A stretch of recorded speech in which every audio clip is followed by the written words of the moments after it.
Sir, BJP ಮತ್ತು JDS ಪಾದಯಾತ್ರೆಯನ್ನ ಮಾಡ್ತಾ ಇದೆ. ನಿನ್ನೆ ಒಂದ್ ದಿವಸ ಮುಗಿದು ಹೋಗಿದೆ, ಈಗ ಎರಡನೇ ದಿವಸಕ್ಕೆ ಇವತ್ತು ಕಾಲಿಟ್ಟಿದೆ. ಸೊ ಅವರು ಪ್ರಮುಖವಾಗಿ ಸಿಎಂ ಸಿದ್ದರಾಮಯ್ಯ ಅವರು ಈ ಮೂಡ ಪ್ರಕರಣದಲ್ಲಿ ಭಾಗಿಯಾಗಿದ್ದಾರೆ, ಅವರೇ ರಾಜೀನಾಮೆ ಕೊಡಬೇಕು ಅನ್ನೋಂತ ಒತ್ತಾಯ ವ್ಯಕ್ತ ಮಾಡ್ತಾ ಇದ್ದಾರೆ.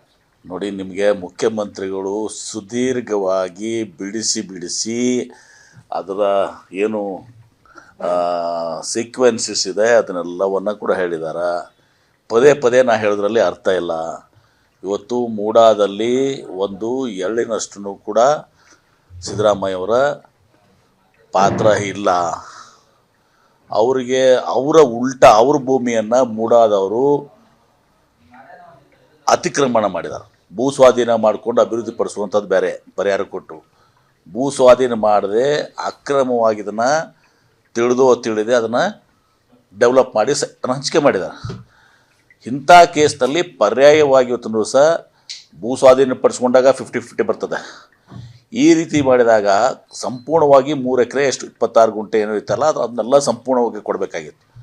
ಅದಾಗಿನೂ ಕೂಡ ಇವತ್ತು ಮೂಡಾದವರು ತಮ್ಮ ಸಭೆಯಲ್ಲೇ ಹೇಳಿದ್ದಾರೆ. ಮೂಡಾದವರು ಅಲ್ಲಿ ರಾಮದಾಸ್ ಇದ್ದಾರೆ, GT ದೇವೇಗೌಡ ಇದ್ದಾರೆ, ಇದು ತಪ್ಪಾಗಿದೆ ನಮ್ಮಿಂದ ಅಂಥೇಳಿ ಬೋರ್ಡ್ ಮೀಟಿಂಗ್ ಮೂಡಾದಲ್ಲಿ ಹೇಳಿದ್ದಾರೆ, ಇದು ತಪ್ಪಾಗಿದೆ ನಮ್ಮಿಂದ ಅಂಥೇಳಿ ಇವತ್ತು ದಿವಸ ಅವರು ನಿರ್ಧಾರ ಏನು ಮಾಡಿದ್ದಾರೆ. ಉಳಿದವ್ರು ಎಲ್ಲರಿಗೂ ಇವ್ರಿಗಷ್ಟೇ ಅಲ್ಲ, ಸಾಮಾನ್ಯವಾಗಿ ಎಲ್ಲ ಕಡೆನೂ ಅಲ್ಲಿ ಭೂಸ್ವಾಧೀನ ಮಾಡ್ಕೋತಾರೆ. ಇವತ್ತು ಅಲ್ಲಿ 50% ಸೈಟ್ಸನ್ನು ಡೆವಲಪ್ಡ್ರಲ್ಲಿ 50% ಸೈಟ್ಸನ್ನು ಆಯಾ ಯಾರು ಭೂಮಿಯನ್ನು ಕಳ್ಕೊಂಡಿರ್ತಾರೆ ಅವ್ರಿಗೆ ಅಥವಾ ಒಪ್ಪಂದ ಮಾಡ್ತಾರೆ ಅವ್ರು ಕೊಡ್ತಾರೆ. ಇದರಲ್ಲಿ CM ಅವ್ರದ್ದೇನು ಪಾತ್ರ ಇದೆ? ಆ ಪ್ರಕಾರ ಕೊಟ್ಟಿದ್ದಾರೆ. ಪ್ರತಿ ಭಾಷಣಗಳಲ್ಲೂ ಕೂಡ ಸರ್ಕಾರ ಅಸ್ಥಿರ ಆಗುತ್ತೆ ಅಂತ ಕುಮಾರಸ್ವಾಮಿ ಅವರು ಹೇಳಿದ್ರು. 10 ತಿಂಗಳ ಒಳಗೂ ಕೂಡ ಇರೋದಿಲ್ಲ ಸರ್ಕಾರ ಅಂತ. ಅದು ಕುಮಾರಸ್ವಾಮಿ ಅವ್ರಿಗೆ ಸಮ್ಮಿಶ್ರ ಸರ್ಕಾರ ಇದ್ದಾಗ ನಾನು ಕೂಡ ಗೃಹ ಮಂತ್ರಿ ಆವಾಗ ಸರ್ಕಾರ ಉಳಿಸ್ಕೊಳ್ಳೋಕ್ಕೆ ಕುಮಾರಸ್ವಾಮಿ ಅವ್ರ ಕಡೆ ಆಗಲಿಲ್ಲ. ರಮೇಶ್ ಜಾರಕಿಹೊಳಿ ಅವರೆಲ್ಲ ಇದ್ರಲ್ಲ, ಈಗ ಯಾರ ಜೊತೆ ಅವ್ರು ಪಾದಯಾತ್ರೆ ಮಾಡ್ತಾ ಇದ್ದಾರಲ್ಲ ಅವರೇ ಅವಾಗ ಸರ್ಕಾರ ಕೆಡವಿದ್ರಲ್ಲ. ಕುಮಾರಸ್ವಾಮಿ ಅವರು ಯಾರ ಜೊತೆ ಪಾದಯಾತ್ರೆ ಮಾಡ್ತಾ ಇದ್ದಾರೆ ಅವ್ರ ಜೊತೆನೇ ಇವತ್ತು ಅವರೇ ಸರ್ಕಾರ ಕೆಡವಿದ್ರಲ್ಲ. ಅವಾಗ ಸರ್ಕಾರ ಉಳಿಸ್ಕೊಳ್ಳೋಕ್ಕಾಗಲಿಲ್ಲ. 30 ಶಾಸಕರನ್ನ ಇಟ್ಕೊಂಡು ನಾವು ಅವ್ರನ್ನ ಮುಖ್ಯಮಂತ್ರಿ ಮಾಡಿದ್ದೀವಿ ಕುಮಾರಸ್ವಾಮಿ ಅವ್ರಿಗೆ. ಇದೇನಾಗುತ್ತೆ ಗೊತ್ತಾ? ಅವಕಾಶವಾದಿ ಈ ಪಾದಯಾತ್ರೆ ಇದು. ಅವರು ಕುಮಾರಸ್ವಾಮಿ ಅವರು ಪಾಪ ಮೊದಲು ಅವರು ಹೋಗ್ತಾ ಇರಲಿಲ್ಲ. ಈಗ ಅನಿವಾರ್ಯವಾಗಿ ಅವ್ರ ಮೇಲೆ ಒತ್ತಡ ಹೇರಿ ಎಲ್ಲ ಮಾಡ್ಮೇಲೆ ಡೆಲ್ಲಿಯಲ್ಲಿ ಏನು ನಾಟಕ ನಡೀತು ಗೊತ್ತದೆ.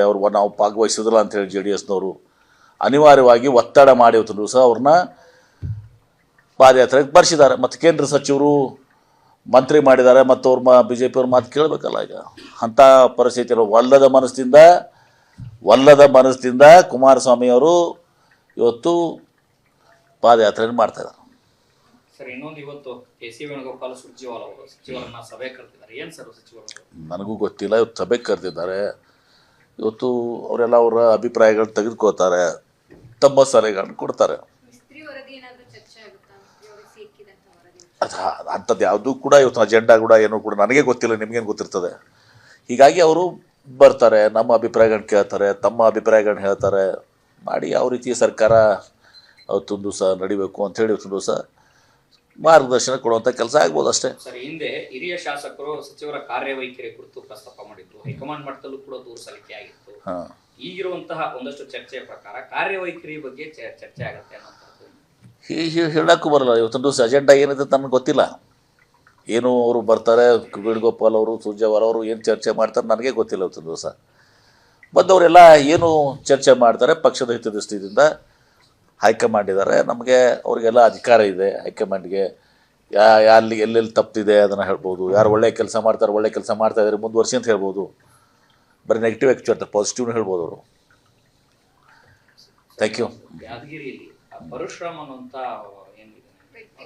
ಸಬ್ ಇನ್ಸ್ಪೆಕ್ಟರ್ ಅಲ್ಲಿಯ ಸ್ಥಳೀಯ ಶಾಸಕ, ಕಾಂಗ್ರೆಸ್ ಶಾಸಕ 30 ಲಕ್ಷ ರೂಪಾಯಿ ತಗೊಂಡು ವರ್ಗಾವಣೆ ಮಾಡಿದ್ರು ಕೂಡ ಈ ವರ್ಗಾವಣೆ ಪ್ರಕರಣದಲ್ಲಿ ಅವ್ರ ಮೇಲೆ ಒತ್ತಡ ಇತ್ತು ಅನ್ನುವಂಥ ಆರೋಪವನ್ನ ನೋಡಿ ಅವ್ರೇನಾದರೂ ಹೇಳಿದಾರೆ ಹಾಗೆ ಅವ್ರ ಪತ್ತೆ ಹೇಳಿದ್ದಾರೆ.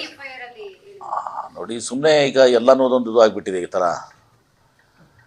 ಅವ್ರೇನಾದರೂ ಡೆತ್ ನೋಟ್ ಇದೆಯಾ, ಏನಾದರೂ ಇದೆಯಾ? ಇದಕ್ಕೆ ಗೃಹ ಸಚಿವರು ನನಗೆ ಪೂರ್ತಿ ಮಾಹಿತಿ ಇಲ್ಲ. ಗೃಹ ಸಚಿವರು ಒಂದು ದಿವಸ ಅದಕ್ಕೆ ಸೂಕ್ತ ಸ್ಪಷ್ಟನೆ ಕೊಡ್ತಾರೆ. ಅನುಕ್ಷಣದ ಸುದ್ದಿಗಳಿಗಾಗಿ ವಿಸ್ತಾರ ನ್ಯೂಸ್ ಯೂಟ್ಯೂಬ್ ಚಾನೆಲ್ ಸಬ್ಸ್ಕ್ರೈಬ್ ಮಾಡಿ. ಹೊಸ ಸುದ್ದಿಗಳ ನೋಟಿಫಿಕೇಶನ್ಗಾಗಿ ಬೆಲ್ ಐಕಾನ್ ಕ್ಲಿಕ್ ಮಾಡಿ. ಲೇಟೆಸ್ಟ್ ಅಪ್ಡೇಟ್ಸ್ಗಾಗಿ www.vistaranews.com ವೆಬ್ಸೈಟ್ಗೆ ವಿಸಿಟ್ ಮಾಡಿ. ಅಂಗೈಯಲ್ಲೇ ಜಗತ್ತಿನ ಸುದ್ದಿ ತಿಳಿಯಲು ವಿಸ್ತಾರ ನ್ಯೂಸ್ ಕನ್ನಡ ಆಪ್ ಡೌನ್ಲೋಡ್ ಮಾಡಿ.